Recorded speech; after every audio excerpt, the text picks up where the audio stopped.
I have failed at many crafts, Ben, but this one, Every craft. this one with you is my most epic failure yet.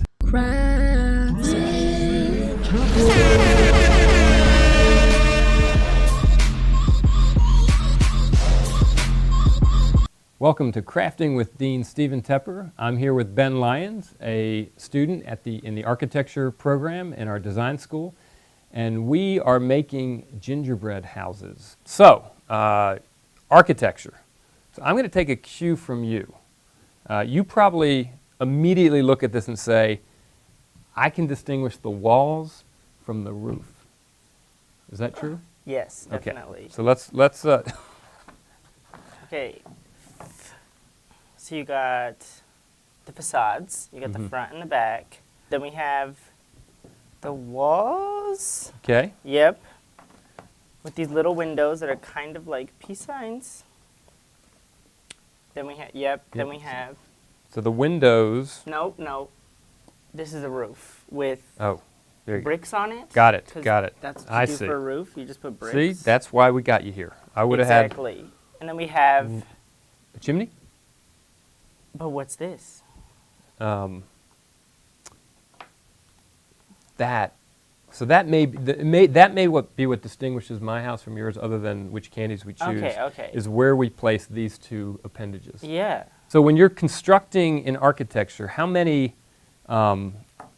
cardboard or wood structures have you built in your time here? Oh my gosh. Cardboard and wood, probably 50. Wow. Including paper, like hundreds, definitely. So tell us about why.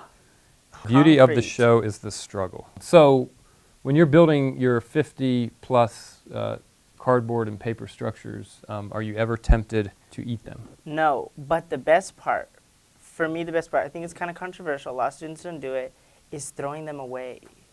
I love, well, I obviously photograph them for my portfolio, but then I love to throw them away. And it feels so good because you spend so much time with them. Yep.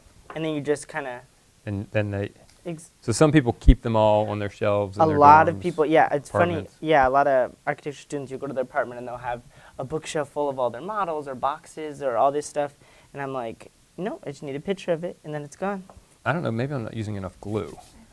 I think you got to get the glue at the top and all the edges. Ooh. So you've been involved in a number of things here other than your coursework. President of a club, Latino Architecture Student Organization. So LASO. Yeah, LASO. LASO.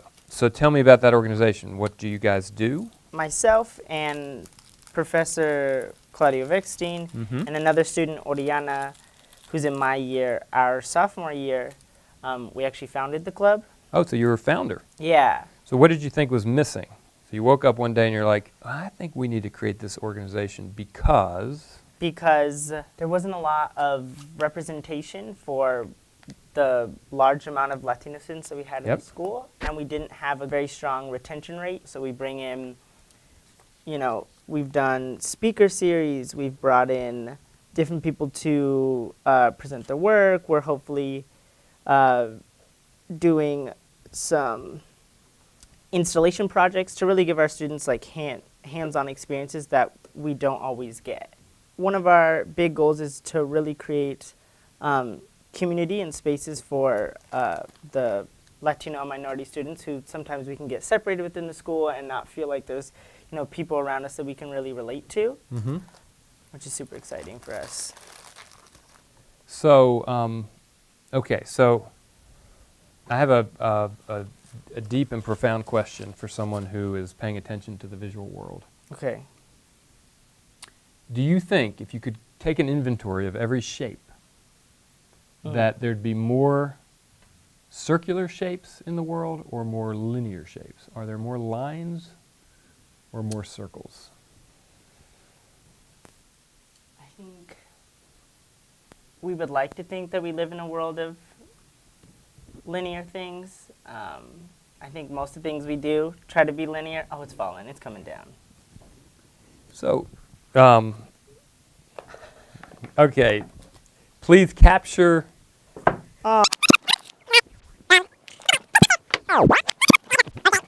Oh, I think this is a prank house. Like someone has given me pieces of a gingerbread house that actually cannot be assembled.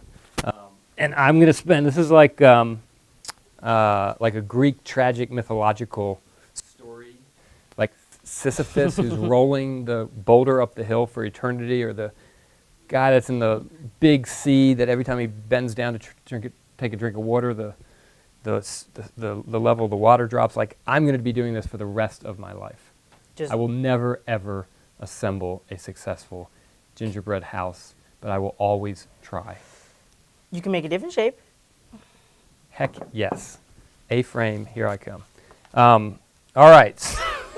This is unbelievable.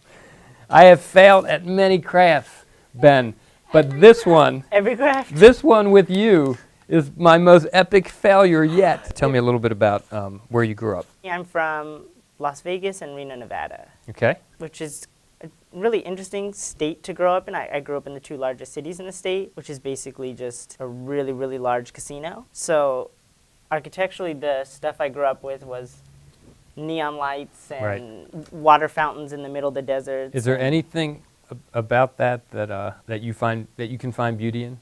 Like even a world of such sort of artificial, clearly commercial. Is there